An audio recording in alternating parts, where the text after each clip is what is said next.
Amigos, ¿alguna vez se han preguntado por qué en el capacitor de unas fuentes tenemos más voltaje que en otras? Tenemos el caso de esta que si nosotros comprobamos el voltaje que maneja en el primario, pues esta ronda los 160 voltios. Pero tenemos otra aquí que se alimenta de 120 voltios, al igual que esta. Pero esta pues tiene un solo capacitor en el primario, al igual que esta. Pero aquí tenemos 360 voltios. Si alguna vez te has hecho esa pregunta, pues vamos a tratar ahora de resolver esa inquietud de por qué sucede eso. Bien, para empezar, en esta fuente que tenemos aquí, pues tenemos, ¿verdad? Una fuente que es un poco sencilla en su etapa primaria, por decirlo así, pues solo rectifica el voltaje y ya luego, pues el voltaje pasa a la etapa de inversión, ¿verdad? Pero tenemos el otro caso, que es esta fuente, que el voltaje después de que pasa del puente rectificador, se agrega a una bobina. Aquí tenemos una bobina, la cual pues trae una etapa inversora junto a la bobina, con lo cual se consigue invertir el voltaje siempre de voltaje continuo a voltaje continuo, porque aquí tenemos un rectificador. Este es un diodo rectificador que rectifica voltajes altos. Entonces, es por esa la razón de que cuando nosotros comprobamos una fuente de estas, tenemos un voltaje mayor aquí en el capacitor, a diferencia de otras. Y para ello, pues, vamos a hacer una comprobación de voltaje para que ustedes tengan ahí, ¿verdad?, la idea de lo que estamos hablando. Vamos a comprobar en esta fuente. Lo conectamos a la red eléctrica y ahora vamos a ver cuánto voltaje nos indica el capacitor. Muy bien, comprobamos en este momento y como podemos ver tenemos 163 voltios. Ese es el voltaje que tenemos en este capacitor, pues es un voltaje ya rectificado.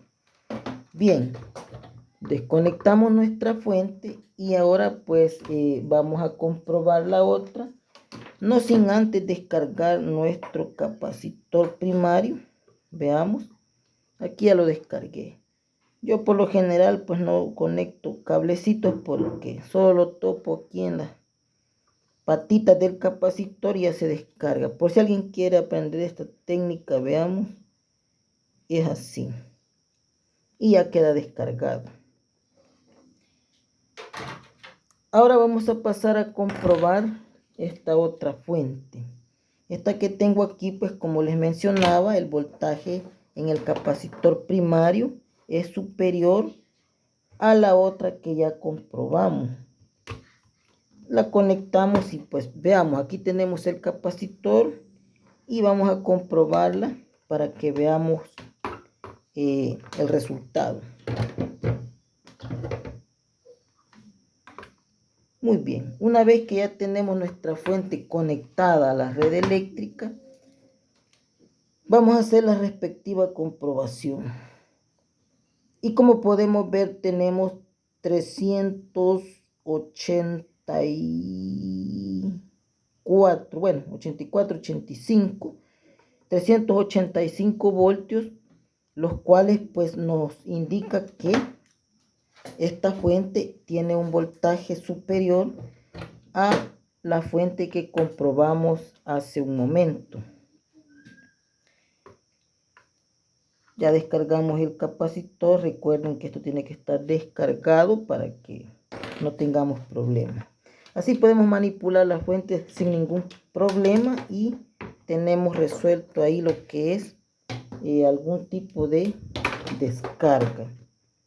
Bien, como ya lo veíamos, pues este tipo de fuentes por lo general vamos a encontrarnos con ese tipo de voltajes superiores, pero va a ser porque aquí esta trae una etapa que invierte el voltaje pues a una frecuencia más alta, y es por ello que tenemos, ¿verdad?, una salida en el capacitor de un voltaje superior a la que estuvimos comprobando. Si hacemos un breve análisis, vamos a verificar.